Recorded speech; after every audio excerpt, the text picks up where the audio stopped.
Billionaire returns to hometown diner and can't believe who's working there. Your support absolutely fills my heart. Hit that subscribe button to join our beautiful community and help me share more heartwarming stories with you. Here's my promise. I personally reply to every comment because I genuinely love connecting with you. Drop a comment telling me where you're watching from. I'm so excited to meet you. Together, we're creating something magical. Now, let's dive into today's extraordinary tale.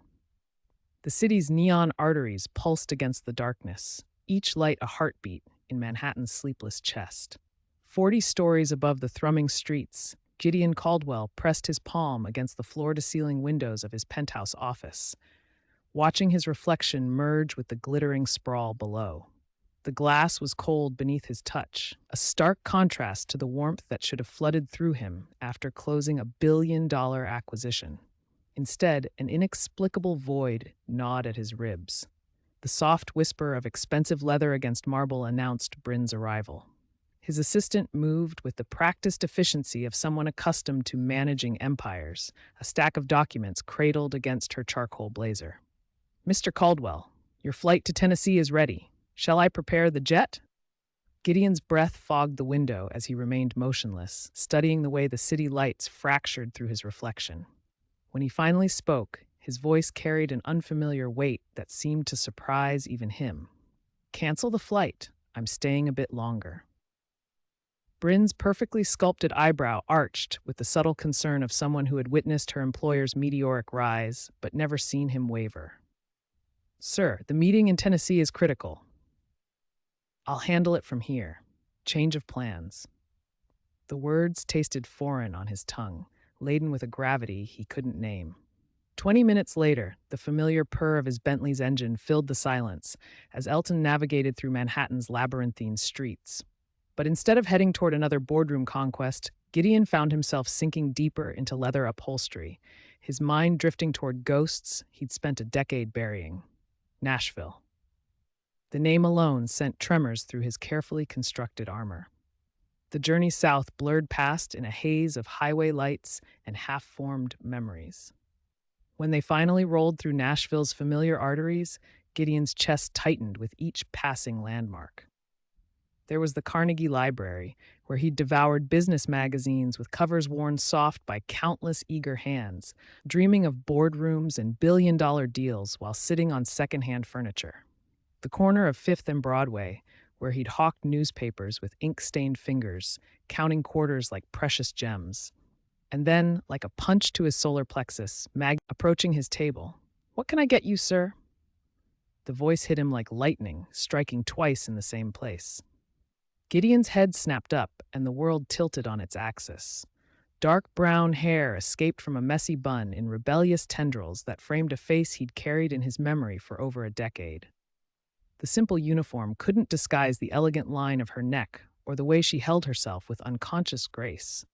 But those eyes, those brilliant green eyes that had once burned with the fire of 1,000 suns, now held the dimmed light of dreams deferred. Tessa Harrove, the girl who was going to change the world.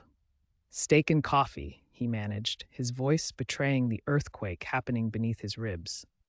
She scribbled the order with mechanical precision and turned away, but not before he caught the slight tremor in her hand.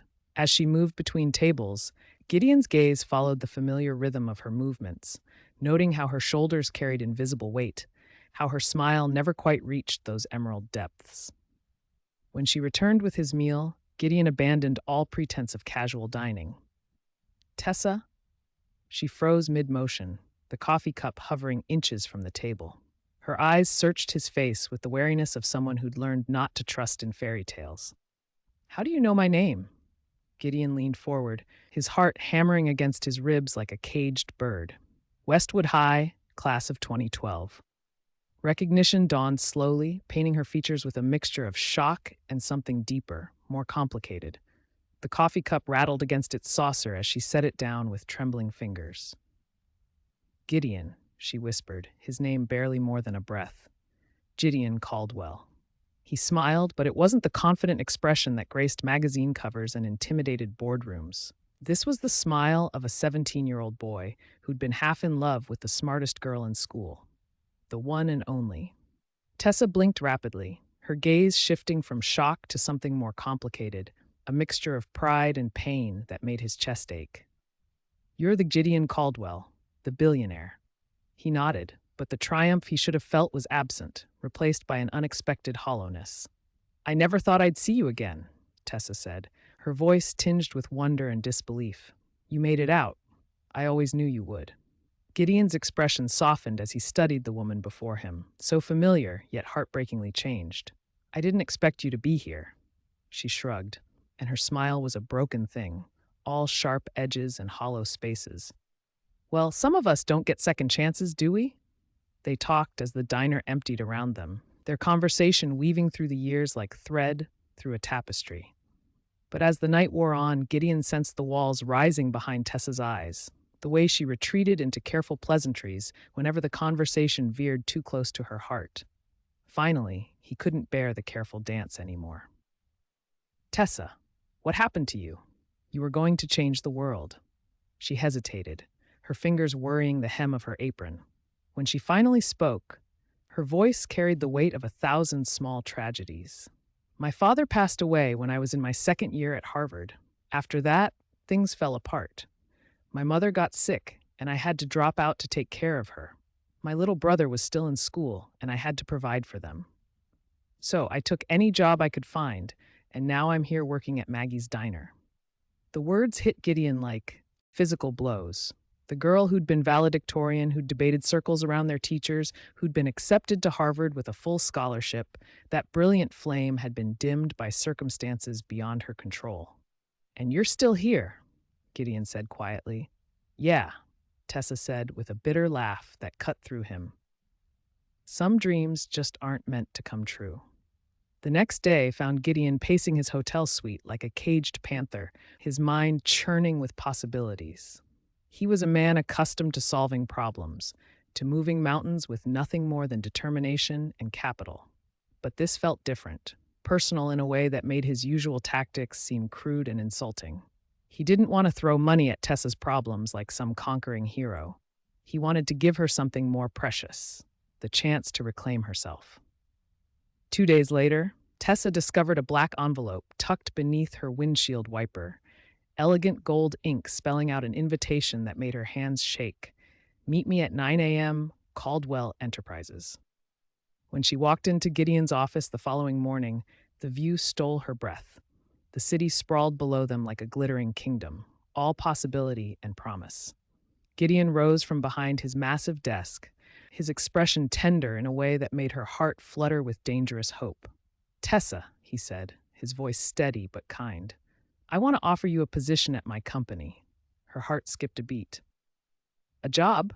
Not just any job," Gideon said, sliding a contract across the polished surface. "A managerial position. 6 figures, full benefits, and I'll cover your mother's medical bills, your brother's education, whatever you need." Tessa stared at the papers before her, the numbers swimming before her vision. "Why are you doing this?" Gideon's gaze never wavered from her face. "Because you deserve a second chance. You were always meant for more than this." Tears blurred her vision for the first time in years, and something long dormant stirred in her chest. Hope, fragile as spun glass, but real nonetheless. But just as Tessa began to find her footing in this new world, shadows gathered on the horizon. Vance Warwick, a man whose reputation for ruthlessness preceded him like a cold wind, had caught wind of Gideon's involvement in Tessa's transformation.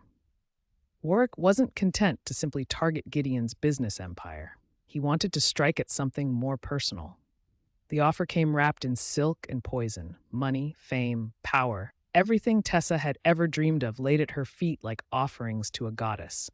All she had to do was betray the man who'd believed in her. For days, the weight of the decision pressed against her shoulders like a physical thing. She found herself staring out her apartment window at the city lights, Warwick's words echoing in her mind like a siren song. She could have everything instantly: the lifestyle, the recognition, the freedom from struggle that had defined her existence. But beneath the temptation lay a deeper truth that made her stomach churn. Gideon had given her something that couldn't be bought: his trust, his faith in her worth, the chance to rebuild not just her circumstances, but her very sense of self. The next morning, Tessa's footsteps echoed through Caldwell Enterprises' marble corridors like a funeral march. Her heart hammered against her ribs as she approached Gideon's office, the weight of her secret making it difficult to breathe. Gideon stood as she entered, his expression unreadable, but his eyes holding a depth that made her feel exposed, as if he could see straight through to her soul. "Tessa, I've been thinking," Gideon began, his voice calm but charged with emotion. "You've got the position here if you want it, but more than that, you've got a future here. I'm not offering you a job because you need saving. I'm offering you a chance to build something real with someone who believes in you." She opened her mouth to speak, but the words died in her throat, strangled by guilt and confusion. "I know you've been given an offer, Tessa," Gideon continued, his eyes narrowing slightly. "Vance Warwick isn't just offering you money. He's offering you a life of luxury, one that might be hard to turn down. But let me ask you this.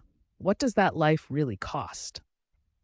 The question cut through her defenses like a blade, leaving her raw and exposed. She felt the weight of his gaze, gentle but uncompromising, seeing her not as she appeared, but as she truly was. "I can't tell you what to do, Tessa," Gideon said quietly. "But I can tell you that the person you are, the person I see in you, is more valuable than anything that man can give you. And I won't hold it against you if you choose differently. But whatever you decide, know that you always have a place here with me." The silence stretched between them like a taut wire, pregnant with possibility and regret. In that crystalline moment, Tessa felt the last of her defenses crumble, revealing the truth she'd been hiding from herself. "No," she whispered, her voice barely audible, but carrying the weight of mountains. "I won't take his offer."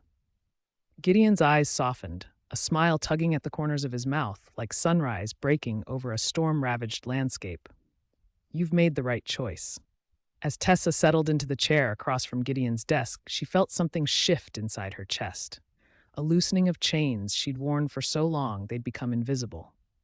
She wasn't just choosing between two offers or two men, she was choosing herself. The woman who'd fought for every scrap of happiness, who'd sacrificed her dreams for those she loved, who'd never stopped believing that somewhere beneath the weight of circumstance, her true self still flickered like a candle in the wind. Looking up at Gideon, she saw not just a business partner or even a savior, but something infinitely more precious. A friend who'd seen her at her lowest and still believed in her light. In his eyes, she glimpsed the possibility of something more: partnership, understanding, perhaps even love. Together, they would face whatever storms the future held. For the first time in years, Tessa knew she wasn't walking into tomorrow alone. In that moment, surrounded by the hum of the city below and the warmth of genuine connection, the future didn't seem uncertain at all. It felt like coming home.